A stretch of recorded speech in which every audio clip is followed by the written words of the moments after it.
Alrighty gang, welcome to Calc 3, which is a continuation of Calc 1 and Calc 2. Now what was Calc 1 and Calc 2? Well, it was the study of functions and the things that you could do with functions. You could take limits of functions. You could take derivatives of functions. You could integrate a function. And there were even infinite series of functions. But the one thing that all of these different concepts have in mind is that every one of these functions have the exact same input and the exact same output. What is that input and output? Well, real numbers. Everything we've ever plugged into a function has come from the real number line. The whole point of Calc 3 is to change this, is to allow the input values to come from a mathematical set bigger than the reals, and to allow the outputs to come from a mathematical set bigger than the real numbers. And so that's going to be our starting point, is a universe larger than the real numbers, and then see if we can make calculus work for it. So let's get cracking. So how would you build a universe larger than the real numbers? Well, start with one real line and add a second one. Mathematicians call such a construct R2, the Cartesian plane, but everybody else, we've just called this the regular plane right here.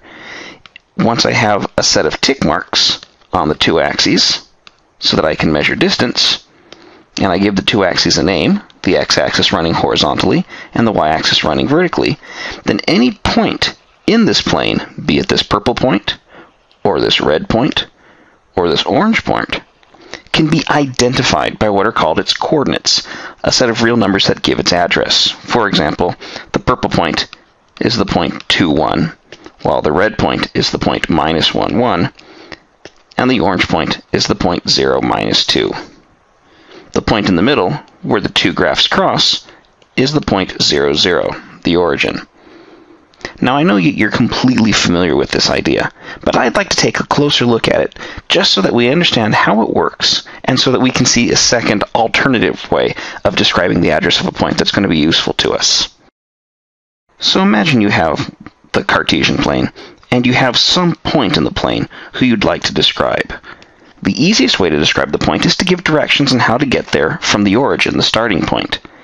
The directions we're most familiar with are taxicab directions. You start at the origin and describe how far east or west you would travel, say x units along the horizontal axis. Then you would describe how far north or south you would travel, say y units in the vertical direction. And if you travel x units east and y units north, then we would say that the coordinates of this point are x, y. This is the ordered pair we would use to describe this guy. This system is called rectangular coordinates, on the grounds that these two lines I've drawn are actually half of a perfect rectangle that has the origin and the point in question as corners.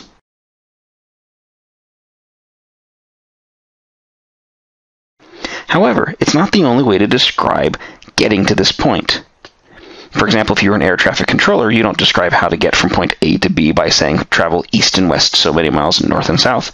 You instead tell how far away that point is, say some radial distance r, and you'd give a compass bearing. And in mathematics, we always give our compass bearings as angles measured counterclockwise from the positive x-axis. So this dot right here might be a distance of r units away, and it makes a theta degree angle. We would also say that this point has coordinates are theta. And so to distinguish, like I'd mentioned before, the red coordinates are called rectangular coordinates. These pink coordinates are called polar coordinates. And we can connect back and forth between these two descriptions by using basic trig. Just notice that this is a right triangle, so we can write down a bunch of basic trigonometric expressions. For example, the Pythagorean theorem would say that x squared plus y squared is r squared. And if we look at different ratios of sides, well, if we take the opposite side over the adjacent side, y over x, that would get us the tangent of the angle we've marked. If we take the adjacent side x over the hypotenuse r, then we would get the cosine of this angle. And if we took the opposite side y over the radial side, r, then we would get the sine of this angle. If we take these equations on the bottom and rearrange them by multiplying by r, we would get x is equal to r cosine theta, and y is equal to r sine theta. On the other hand, if we rearrange the two top equations, we can rewrite them as r is equal to the square root of x squared plus y squared, and the tangent of theta is equal to y over x. These four equations are sometimes called conversion formulas, and they allow us to go back and forth between the two different descriptions we've got here. Now, the best way to understand this would be to look at an example.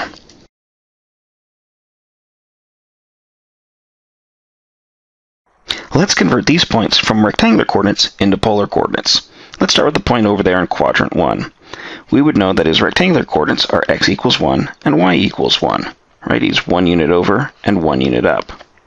So we could work out his r value, his distance from the origin, by the Pythagorean theorem as 1 squared plus 1 squared, or the square root of 2.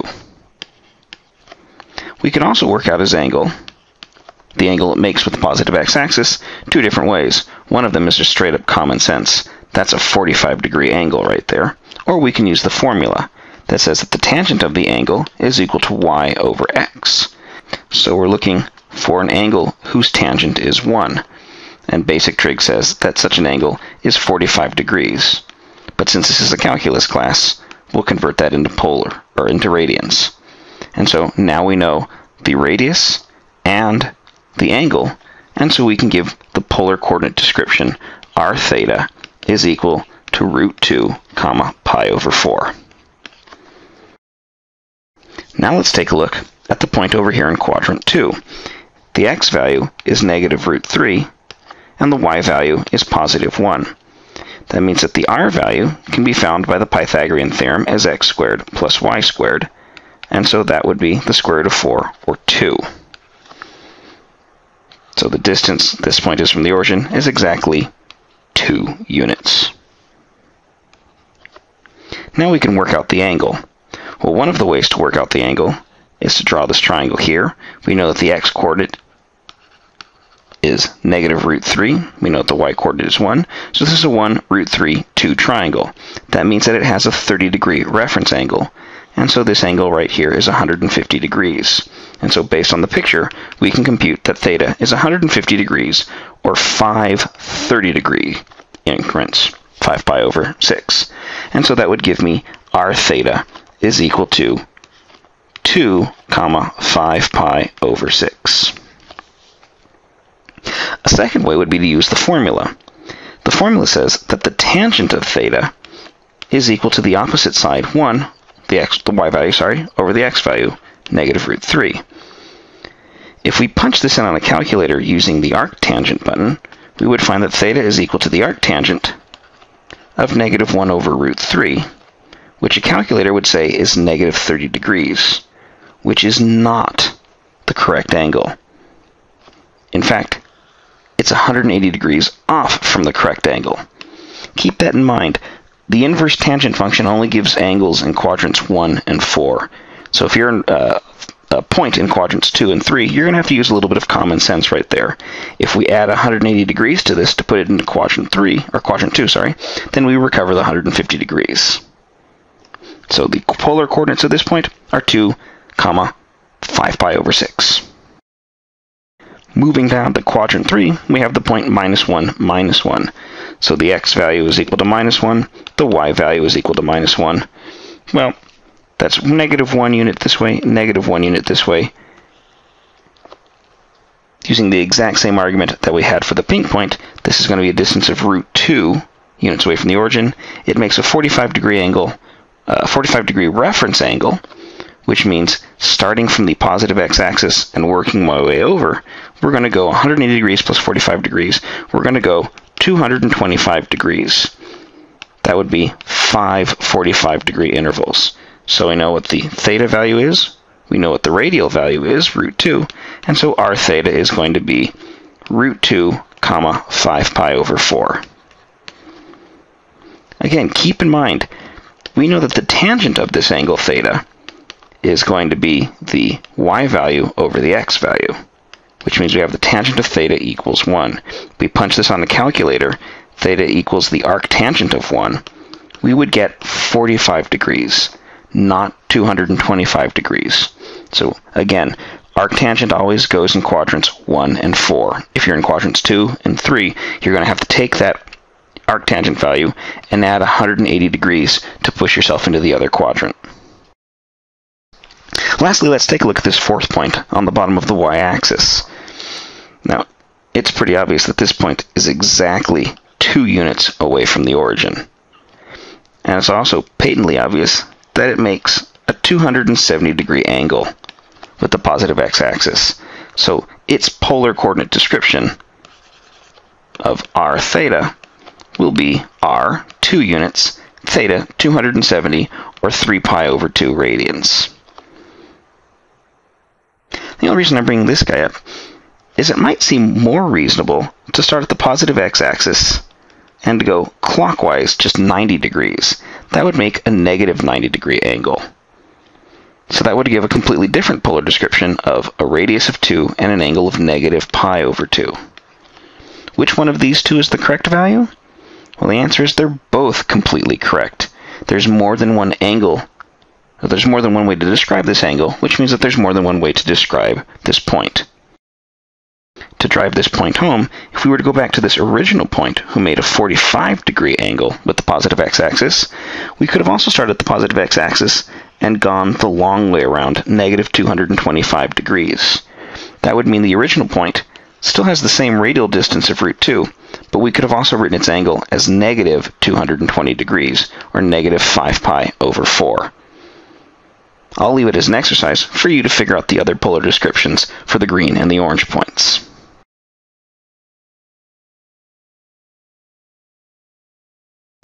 Of course, it turns out that points aren't the only thing in the plane worth looking at.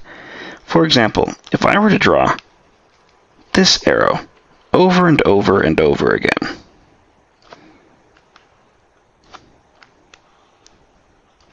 you might think that I've drawn 5 different objects, but in fact I've drawn one common object right here, called a vector. As another example, if I were to have drawn this arrow, or this arrow, or this arrow, or this arrow, I haven't drawn 5 or 4 separate arrows. I've drawn one common mathematical object called a vector. So what's a vector? A vector is an equivalence class of directed line segments in the plane, where 2 arrows are considered to be the same vector if they describe the same displacement. So what is this common feature of the 5 red arrows we've drawn right here? Well, every single one of them is drawn the exact same way. If we start at its starting point, which is sometimes called its tail, and draw up to its ending point, which is sometimes called its tip, in each case we've gone 1 unit horizontally and 2 units vertically. No matter which arrow we've drawn, the story is the same.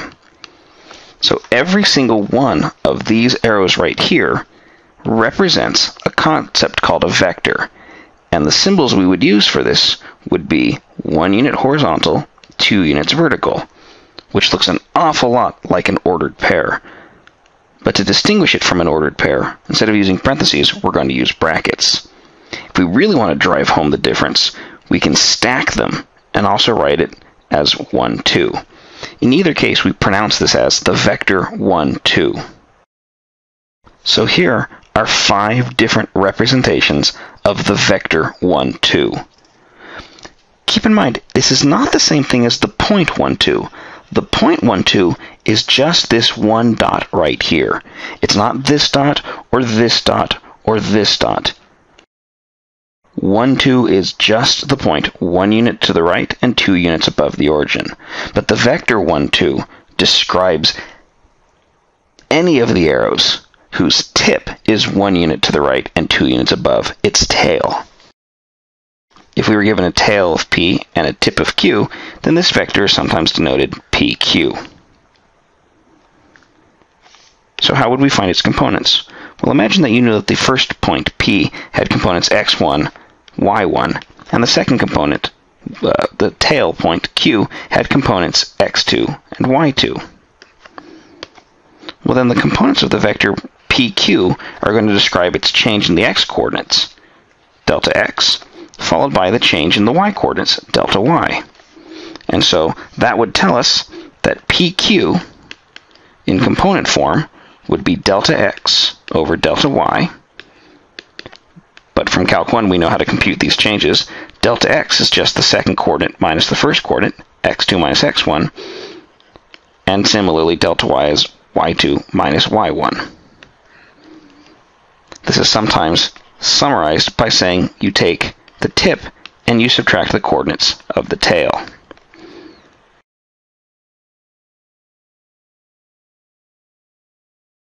If you have a vector, say this vector right here, who we can call v with a little arrow over the top of it, then you can do lots of things with this vector. One of the things that you can do is you can draw it at any starting point whatsoever. So if we were to draw the exact same vector right here, and notice that this is the vector 3, 2, because he goes 3 units horizontally and 2 units over, then I could draw the same vector right here by going 3 units over, 2 units up. And I could draw it 3 units over, 2 units up here. So this is the first thing we can do with a vector, is we can draw it at any point we would like whatsoever. When the vector's tail is right at the origin, it's sometimes called the position vector 3, 2. But it's just one of many, many, many vectors we can do. Another thing we can do with vectors is scale them. To scale something means to stretch it out. So imagine I were to take the vector v right here. Well, then I could go and make the vector 2v by stretching this vector out twice as much. So I would start here, and I would stretch it so that instead of going 3 units over and 2 units up, I would make it go twice as far. And so I would end up with a new vector who is twice as big as the original vector, the vector 2v. And it doesn't matter that this is stretching by a factor of 2. If I were to take the vector v here, I could stretch it by a factor of a third. I could take a third of this vector. And what I'd do is I'd simply take this vector, and I could chop it up into 3 even pieces, and then I would take this small smidgen of a vector right here, 1/3 the length of the whole thing. You could even go and take the vector v, and you could multiply it by -1. So what would negative v be? Well, it should be the opposite of v. And if I gave you an arrow and said, what's the opposite? Well, it should be the exact same thing, but with the arrow reversed. So given one vector v, I can build any number of new vectors by multiplying by real numbers. I multiplied by 2 here, by a third here, and by a -1 here. This is called vector scaling. Let's summarize what we just did here. If you had a vector v, say this vector right here, and you had a real number lambda, then the vector lambda v would be a vector who's parallel to the original vector, but would be longer if lambda was bigger than 1, would be shorter than v if it was smaller than 1. But the idea is that it would be exactly lambda times as long as v. Of course, this picture is on the assumption that lambda is greater than 0, that lambda is positive.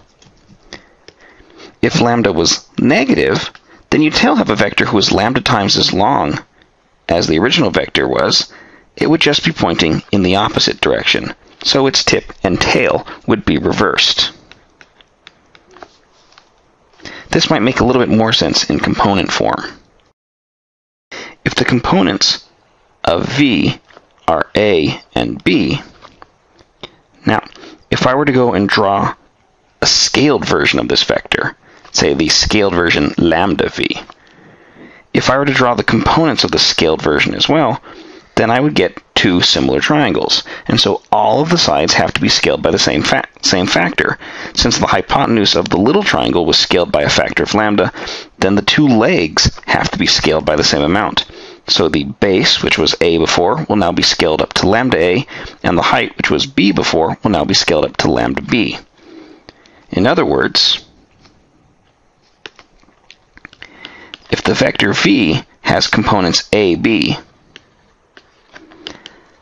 then the scaled version lambda v will have components lambda a, lambda b. So we sometimes say that scaling is done component-wise. We also call this scalar multiplication on the grounds that we do a lot of multiplying on the inside right here. But that's not the only thing you can do with vectors. Not only can you draw them all over the place and scale them up and down, but if you have two vectors, like v and w shown here, you can combine them to form a third vector. Here's how we do it. Pick any starting point you'd like, and now what we're going to do is we're going to draw the two vectors in succession, tip to tail.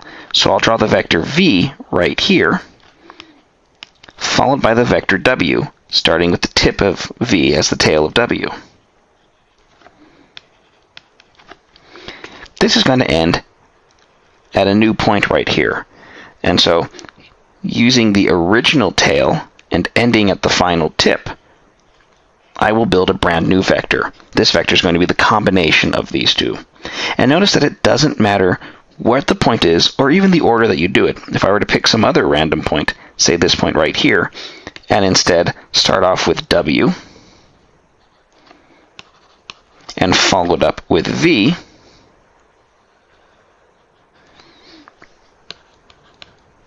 I would get this ending point right here, and then starting with the tail and connecting to the new tip, I would end up with a vector who's parallel to the one I drew before.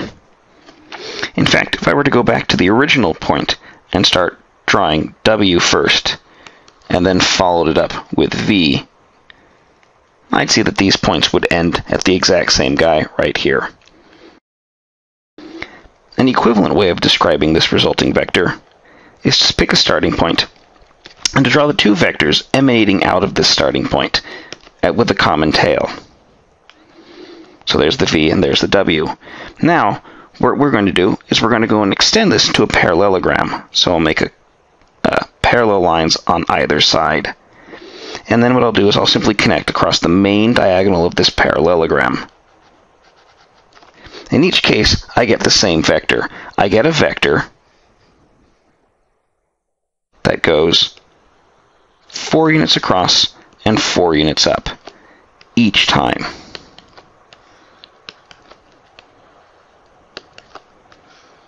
And so I've drawn the exact same resulting vector. Now you might notice that the original vector v had components 2, 3, and the original vector w had components 2, 1. If I were to add these together, component-wise, take 2, 3, and add it to 2, 1, then adding across the rows, I would get 4, 4. And that's not an accident. In each one of these pictures, the process has been to start at one point and to take the x-coordinate of the first vector and add to it the x-coordinate of the second vector to get the x-coordinate of the result, and to take the y-coordinate of the first vector and to add it to the y-coordinate of the second vector to get the y-coordinate of the result. As a result of this right here, I know I'm saying the word result an awful lot, this object that we've built over and over and over again is called the sum of these two vectors. And these examples sort of give a general formula. If you have the vector v with components a, b, and you have a vector w with components c, d, then their vector sum, the result of laying one vector tip to tail and then connecting tail to tip, or by splaying them out as the sides of a parallelogram, this resulting vector will have components a plus c and b plus d. So the sum of a vector is the sum of its components.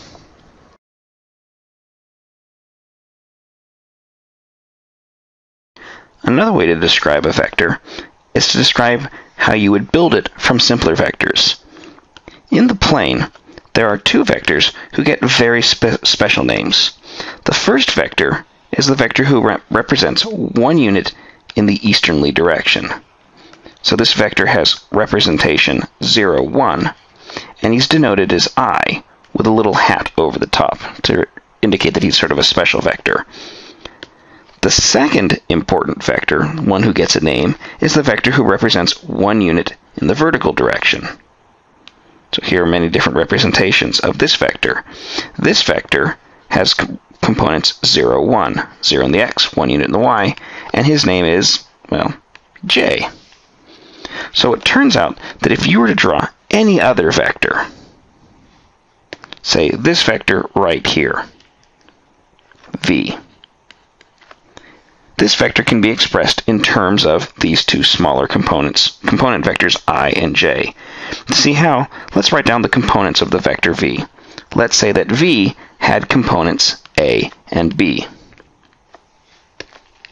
Well, imagine we were to start here at the tail of the vector v and draw the vector I. Notice that the vector I is 1 unit long. So if we were to take this vector and stretch him by a factor of a, then it would cover this entire bottom edge. This would be the vector ai. Also, let's go and take the little vector j, who's 1 unit tall. If we were to take this vector j and stretch it by a factor of b, it would be exactly b units tall.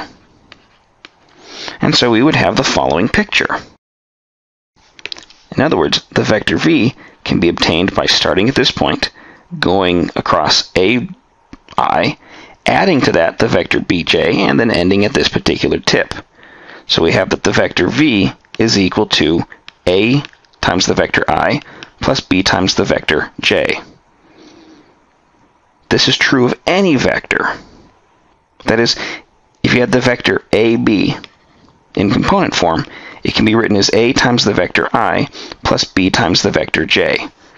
This is sometimes called a vector's standard basis form, with the vectors I and j sometimes being called the standard basis in R2.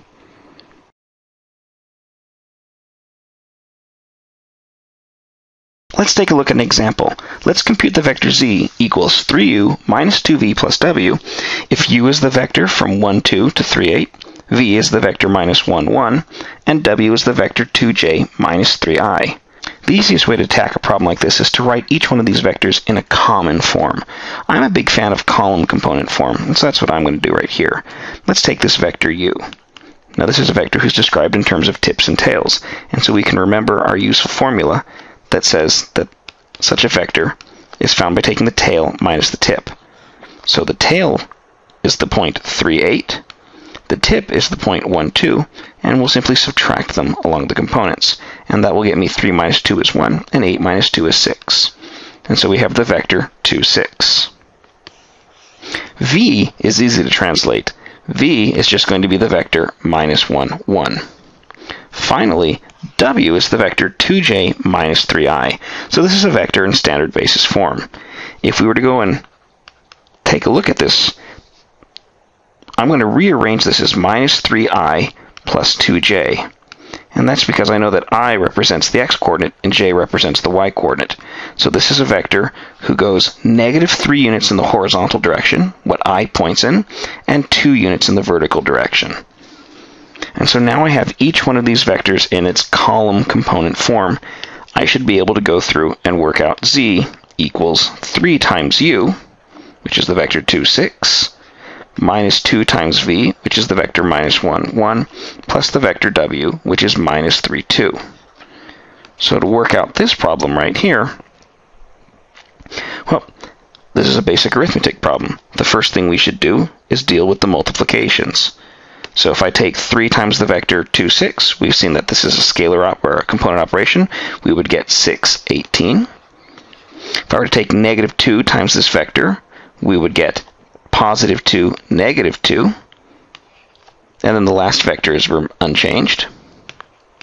So we take care of all of the scalings, and now I'll simply add these vectors up. And so when I add them up, I'm going to get 6 plus 2 minus 3 across the top row. That would be 5.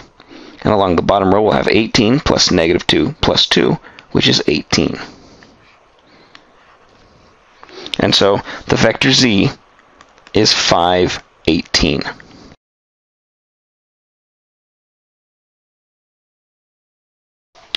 Now we've been describing vectors as these sort of movable collections of arrows in the plane. But in a physics class, a vector means something that has a magnitude and a direction. And so I'd at least like to describe how these concepts are equivalent. Imagine you take a vector, and right now I'll draw a position vector, one centered at the origin. It certainly makes sense to talk about the length or the magnitude of this vector. all its magnitude would be is how long the vector is right here. And that should be relatively easy to compute. If we knew what the two sides of the vector were, a and b, then the length of this vector would be the square root of a squared plus b squared. In symbols, if the vector is called v, then the magnitude of that vector is denoted by these sort of double absolute values. And so we've just come up with a formula right here. That if v is the vector ab,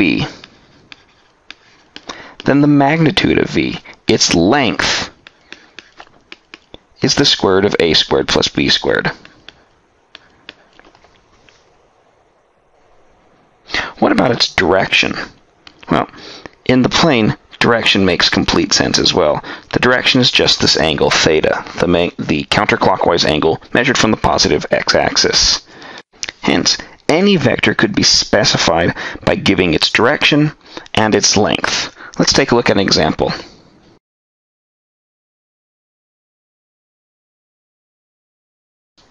Find the components of the vector v of magnitude 3 and direction angle 5 pi over 3. Let's draw a picture so you can figure out what's going on right here. And I'm going to try to draw this vector as a position vector so that its tail starts here at the origin. Now we're told that the angle it makes is 5 pi over 3. That's 5 times pi over 3, and pi over 3 is 60 degrees. And so this means it's a 300-degree angle. So a 300-degree angle is an angle back here in quadrant 4 that makes a 60-degree reference angle. I also know that this vector is exactly 3 units long. So the problem wants us to work out its components, the x and the y displacements. Now, one of the ways we could attack this problem is we could just do a bunch of basic trigonometry, but I'm going to sidestep that slightly, because if I were to draw a point here at the tip, then the problem has actually told us the polar coordinates of this point. The r value is 3, and the angle is 5 pi over 3. That means if we could work out the rectangular coordinates of this exact same point, the x and y values, then we would have cooked up exactly the components we need right here. And we have a conversion formula for that. Remember that the conversion formula is x is equal to r times the cosine of theta, and the y value is equal to r times the sine of theta. So let's just go and fill in the values we know here. We know that the radius is 3 and that the angle is 5 pi over 3. So let's work out this number. We're going to get 3 times the cosine of a 60-degree reference angle is going to be 1/2. And since we're in quadrant 4, it will be positive. And so that's going to get me a grand total of 3/2. On the other hand, the y value will be 3 times the sine of 5 pi over 3. The sine of a 60-degree reference angle is root 3 over 2. And since it's in quadrant 4, it will be negative. So this will give me negative 3 root 3 over 2. Since I have the two components I'm looking for, we now know that the vector v is the vector 3/2, comma, minus 3 root 3 over 2. Or in component form, 3/2, 3 root 3 over 2 negative.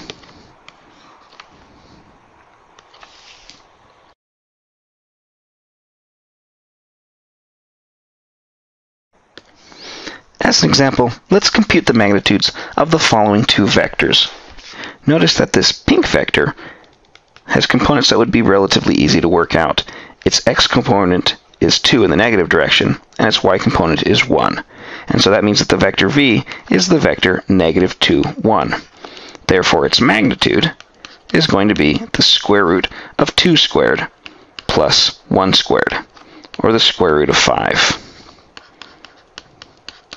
And that's completely consistent with this picture right here. It's exactly what the Pythagorean theorem would say. On the other hand, the vector w isn't given by a picture. However, this is just written in its standard basis form. If we were to go and convert it into its column form, it's 3 units in the x direction, because that's what I points in, plus 4 units in the y direction. And so we can write the vector w as the column vector 3, 4. And that's good enough for us to work out as magnitude. The magnitude of w will be the square root of 3 squared plus 4 squared, or the square root of 9 plus 16, 25, or 5. And so we have the magnitude of the second vector as well.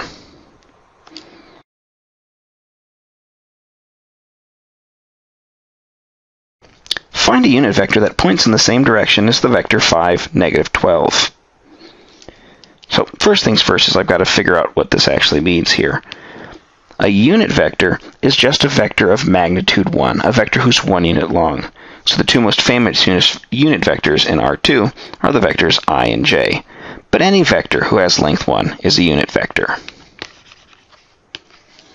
So let's take a look at this picture right here. We've got a vector who goes 5 units horizontally and then 12 units down.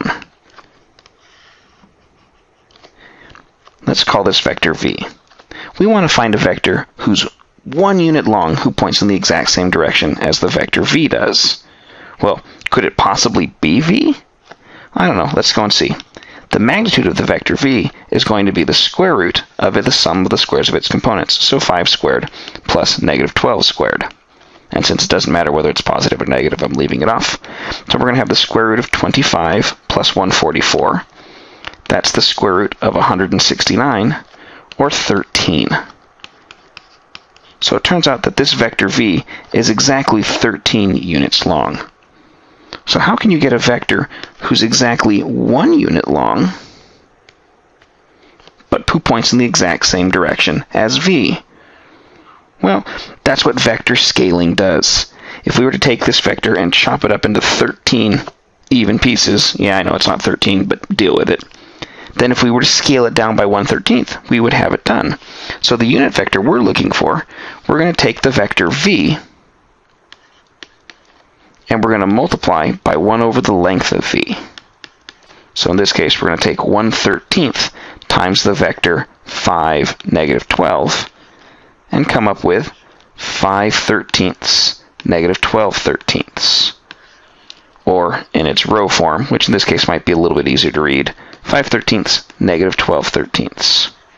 And so this is going to be a unit vector who points in the exact same direction as the vector v.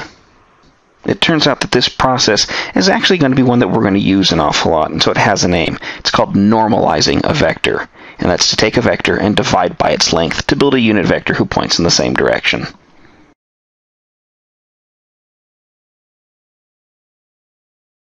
One of the applications of vectors in the real world is in physics. So let me give sort of a standard physics kind of problem. Imagine that you have some sort of weight hanging here, and let's say that this weight is 100 pounds. And the weight is suspended from the ceiling by 2 cables. One of the cables meets the ceiling at a 30-degree angle. The other cable meets the ceiling at a 45-degree angle. If this weight is 100 pounds, then what would be the tensions in these 2 cords? This is sort of a standard physics, a standard statics problem right here. And how it's related to Calc 3, how it's related to vectors, is that in the real world, physical forces, the force of gravity pulling down on this weight, the tension of the rope pulling on this point of the union, or the rope pulling on the ceiling, all of these physical forces act just like vectors. It's been verified over and over again experimentally. So if we want to solve a problem like this, we can hide all of the physics of this problem and simply look at it as a vector problem. Say I focus my attention to this point right here. On this point, there are 3 forces acting on it. There's the weight of the block pulling it down with a magnitude of 100. There's the tension in this right-handed segment of the rope that's pulling this point up towards the ceiling. The magnitude of this is unknown. I don't know what its magnitude is, but I do know that it makes a positive 45-degree angle with the positive x-axis. There's also this third force right here, the force of the tension in the other rope pulling back towards the ceiling. And again, I don't know its magnitude, but I do know that it makes a, well, based on the picture, a 30-degree angle with the roof. That means it makes a 30-degree angle with the negative x-axis, which means it makes a 150-degree angle with the positive x-axis. So instead of looking at this from a physical point of view, let's just look at this as a pure vector problem. Find the magnitudes a and b so that the three vectors below sum to 0. And why they sum to 0 is because at this junction point in the middle, it wasn't moving, it was in equilibrium, it was just hanging there, so there's no net force acting on it. All these forces have to cancel out. So how might we go and attack a problem like that? Well, we could start by writing the component forms for all of these vectors. The vector down right here, who points straight down, is really, really easy.